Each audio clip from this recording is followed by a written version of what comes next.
एक 20 साल का लड़का कैंसर से लड़ रहा था। हालत इतनी खराब थी कि वो कैंसर की आखिरी स्टेज पर था। डॉक्टर्स का कहना था कि शायद वो अगले 2-3 घंटे में अपनी जान गंवा दे। उसकी आखिरी इच्छा क्या थी पता है?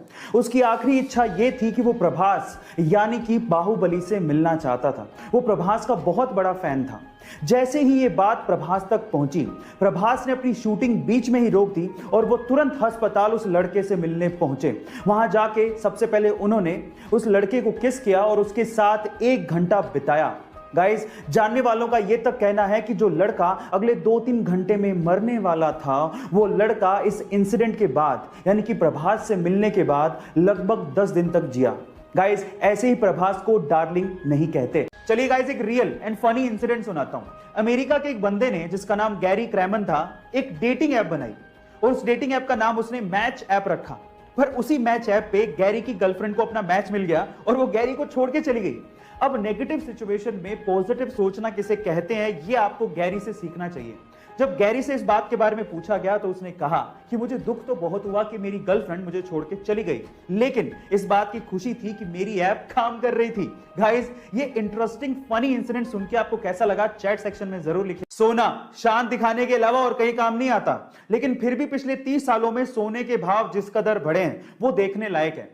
तो चलो आज इस वीडियो में पिछले 30 सालों के सोने के भावों का एक अलग तरीके से कंपैरिजन करते हैं। अगर हम 30 साल पहले यानी कि 1990 की बात करेंगे तो 1 किलो सोने से एक मारुति 800 कार खरीदी जा सकती थी, जिसकी कीमत 3,20,000 रुपए थी।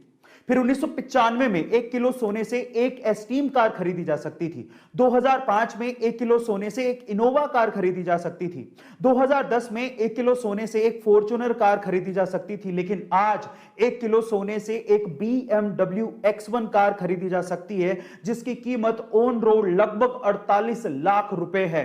गाइस, ये कंपैरिजन आपको कैसा लगा चैट सेक्शन में जरूर लिखिए। अगर आप स्पेस में इंटरेस्ट रखते हैं तो आप लोगों ने एस्ट्रोनॉट शब्द तो जरूर सुना होगा। जो लोग भी स्पेस में ट्रैवल करने जाते हैं, जनरली हम उन्हें एस्ट्रोनॉट्स कहते हैं। पर मेरा सवाल यह है कि आखिर ये शब्द कहां से आया और इसे बनाया कैसे गया? जी हां, इस शब्द को बनाया गया है। डोंट वरी, मैं आपको बताता हूं कि कैसे बना है। एक्चुअली एस्ट्रोनॉट शब्द 2 ग्रीक शब्दों से मिलकर बना है। एक है एस्ट्रो, दूसरा है नॉट। एस्ट्रो का मतलब ग्रीक में होता है स्टार और नोट का मतलब ग्रीक में होता है सेलर।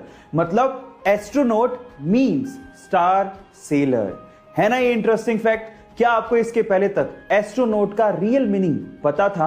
स्पेस यानी कि अंतरिक्ष, पृथ्वी के बाहर की दुनिया, ये बहुत ही ज्यादा फैसिनेटिंग और इंटरेस्टिंग है और इसी वजह से बहुत सारे देशों ने इसके बारे में जानने के लिए अपने यहां पर स्पेस एजेंसीज बना रखी हैं।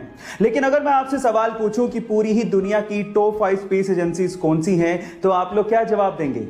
डोंट वरी, मैं आपको बताता हूं। Let's find out the top 5 space agencies in the world. Number 5 हमारे इंडिया की इसरो।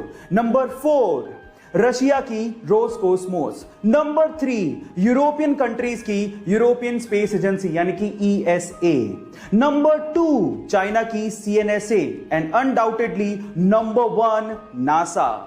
और इन देशों के अलावा बाकी देशों की स्पेस एजेंसीज को पीछे छोड़ते हुए इलॉन मस्क की SpaceX 6ठे नंबर पर है।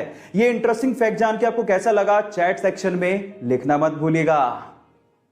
इसके आपको पता है कि पूरी ही दुनिया के 72 ऐसे देश हैं जिनके पास स्पेस को एक्सप्लोर करने के लिए स्पेस एजेंसीज हैं, लेकिन फिर भी इनमें से बहुत सारे देशों को लॉन्चिंग के समय इंडिया की जरूरत पड़ती है। पर सवाल यह है कि ऐसा क्यों?